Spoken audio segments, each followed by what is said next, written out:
I want to talk today about a wise donkey. Now, the King James translation of the Bible has a different word for a donkey, and if this were like a men's retreat or something like that, we may use that word, but it's not, so we won't.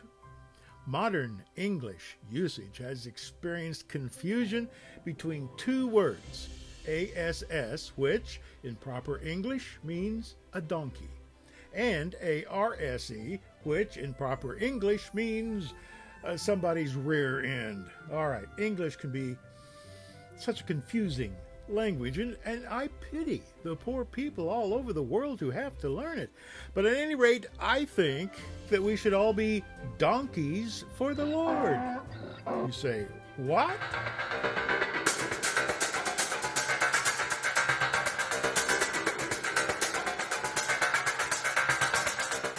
Okay, let me explain. Not just any donkey, but one in particular. We turn to Numbers 22, and we're going to go from verses 21 to 31. Balaam got up in the morning, saddled his donkey, and went with the princes of Moab. But God was very angry when he went, and the angel of the Lord stood in the road to oppose him. Balaam was riding on his donkey, and his two servants were with him. When the donkey saw the angel of the Lord standing in the road with a drawn sword in his hand, she turned off the road into a field. Balaam beat her to get her back on the road. Then the angel of the Lord stood in a narrow path between two vineyards, with walls on both sides. When the donkey saw the angel of the Lord, she pressed close to the wall, crushing Balaam's foot against it. So he beat her again. Then the angel of the Lord moved on ahead and stood in a narrow place where there was no room to turn, either to the right or to the left. When the donkey saw the angel of the Lord, she lay down under Balaam, and he was angry and beat her with his staff. Then the Lord opened the donkey's mouth, and she said to Balaam, "What have I done to you to make you beat me these 3 times?" Balaam answered the donkey, "You have made a fool of me. If I had a sword in my hand, I would kill you right now." The donkey said to Balaam, "Am I not your own donkey, which you have always ridden to this day? Have I been in the habit of doing this to you?" "No," he said. Then the Lord opened Balaam's eyes, and he saw the angel of the Lord standing in the road with his sword drawn. So he bowed low and fell face down.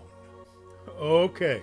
At what point did Balaam realize that things were just plain out of hand? At what point did Balaam realize that the weird-o-meter had just jumped off the scale? At what point did Balaam realize that he was in deep, deep trouble and his life was hanging in the balance?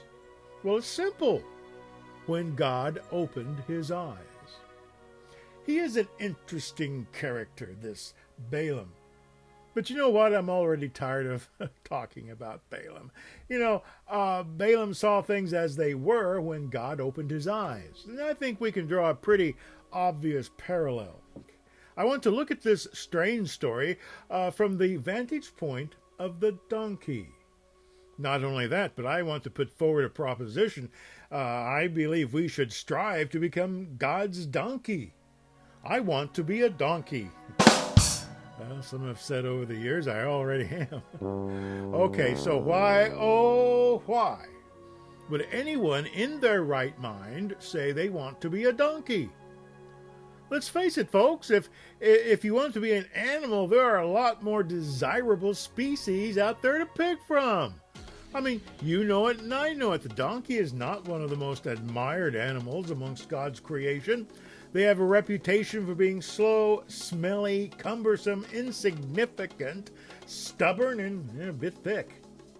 I would imagine that a donkey probably doesn't feel all that special. It probably doesn't think that it has the ability to achieve anything great at all, if indeed the silly thing ever even thinks. If any creature has the right to feel down about themselves, then it's probably the donkey. It isn't beautiful like the butterfly. It can't run like the stallion. It isn't powerful or majestic like the lion. It isn't a good protector like the faithful dog. It doesn't even make a tasty steak. You know, the list of a donkey's inabilities just go on and on. In fact, the only thing that a donkey appears to be good for is carrying things. I don't know. Maybe you and I might feel like a donkey today. We may feel like we have little talent and that we are unimportant. We may feel like we frankly have nothing to offer to God or to anybody else. If so, I think it's high time for some encouragement. I don't care who you are. I want us all to see that we can be used powerfully as an instrument of God Himself. And yes, I'm talking to you, and yes, I'm talking to myself. We accomplish this by looking at the life of one of the most famous donkeys ever. And believe it or not, here's one donkey we should emulate. So, submitted for your approval. The tale of the donkey who saved lives. The Israelites had come out of Egypt after they had wandered the wilderness for 40 years, and the unfaithful generation had died off, and they were entering the promised land. As the Israelites moved toward the region, they were conquering those who opposed them, wiping them out. So on the sidelines of all this is this guy named Balaam.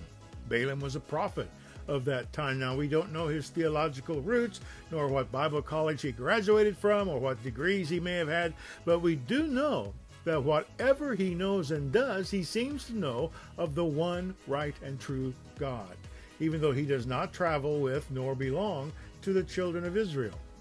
Balaam is also known for his power, as those whom Balaam blesses stay blessed, and those whom Balaam curses stay cursed.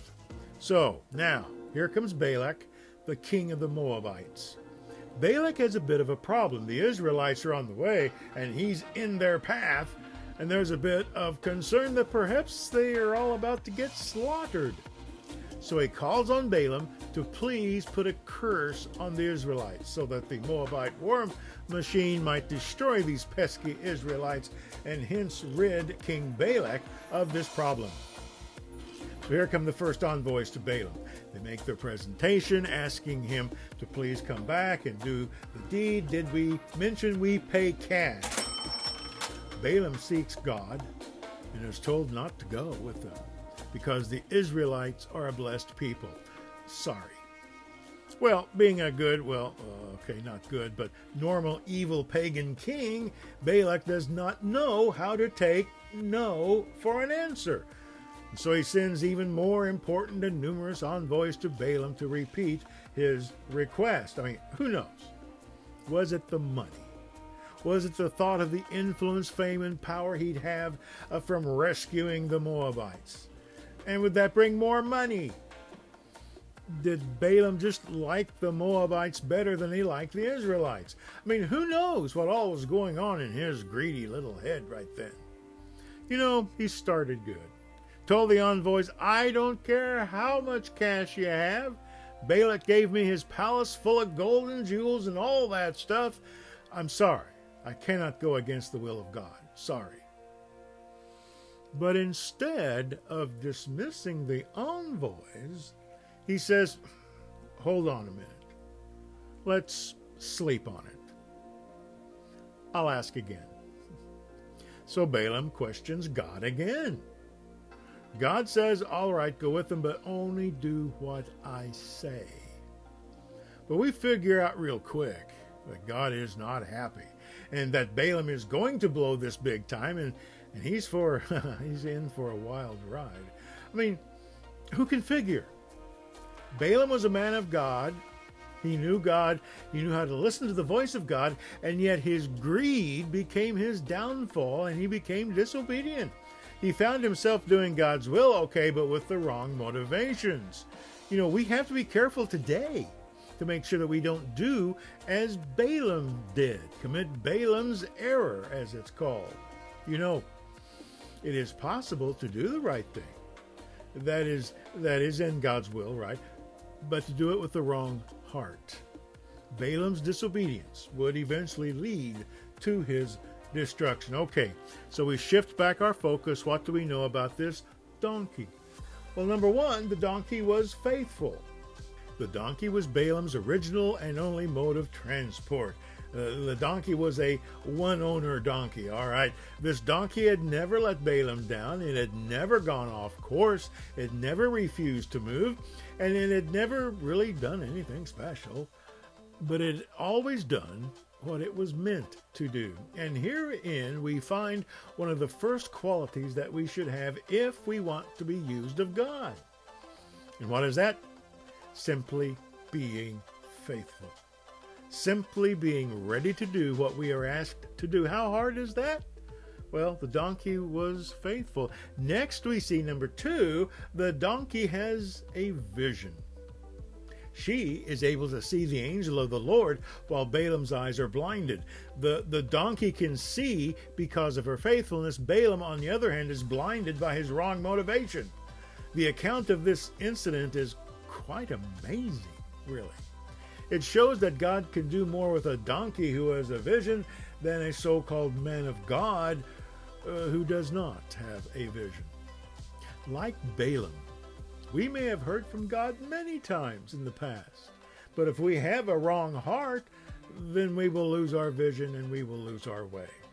Because of the faithfulness of this donkey, and because it has such a clear vision, it was able to withstand the beatings its master gave it. The donkey had done nothing wrong, yet because it could see the danger, it was forced to suffer. The donkey isn't the one who needed to stop and veer off course, because the angel wasn't there for the donkey. The angel was there to kill Balaam. The donkey, faithful to her master, did all this in an attempt to save the life of the very one who was misusing her. And you know, sometimes in our Christian walk, we're not the prophet. We are the donkey. And you know, this life we lead is not easy.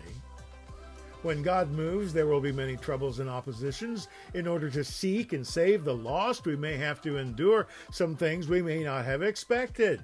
Anger, hate, derision, even physical threats sometimes. So hear me well, church. Are we prepared to endure any hardships? Or at the first sign of opposition, will we cut and run? Unless we have a clear vision and a passion for those who are in danger, and yes, they are in terrible eternal danger, then we will not have the determination nor the will that is required to endure the beatings, figuratively and someday maybe literally, that will come our way. But don't be sad. Let not your hearts be troubled. If we endure, we will find along the way that God has given us ability beyond that which we thought we were capable of having. Yes, God can provide miraculous events to make us see the truth, which sometimes can be the proverbial 2x4 between the proverbial eyes. It is at this point that the donkey starts to talk. Now, if you haven't figured it out, normal speech is a function that normally goes beyond a donkey's capabilities. I know that many people talk to their pets.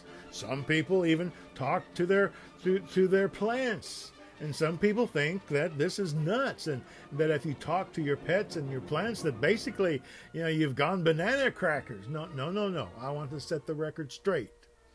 It's not nuts to talk to a plant or an animal.